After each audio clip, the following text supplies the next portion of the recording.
ভোরের সকালের সবাইকে জানাই শুভেচ্ছা।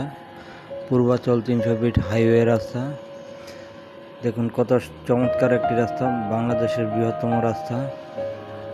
অনেক নিরিবিলি পরিবেশ, রাতের ভিউটা একদম ইউরোপের মতো দেখা যাচ্ছে। তাই সকলেই ঈদের ছুটিতে পূর্বাচল 300 ফিট হাইওয়ে রাস্তাতে ঘুরতে আসবেন, তবে সাবধানে, গাড়ি গতিসীমার ভিতরেই চালাবেন, কারণ প্রতিনিয়ত পূর্বাচল হাইওয়ে রাস্তাতে অ্যাক্সিডেন্ট হয়েই থাকে। তাই সকলে আসবেন, ঘুরবেন, দেখবেন, পরিবেশটা ইউরোপের মতো, কিন্তু কোনো তাড়াহুড়া করবেন না, তাহলেই দুর্ঘটনা ঘটতে পারে। সচেতন থাকবেন, সাবধান থাকবেন।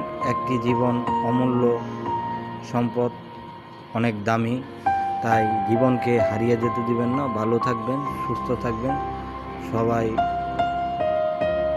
সাবধানে চলবেন, যাতায়াত করবেন, নিজ নিজ দায়িত্বে বা নিজ নিজ জায়গায় গন্তব্যে পৌঁছাবেন ভালোভাবে। শুভকামনা রইল, ভালো থাকবেন। ধন্যবাদ সবাইকে।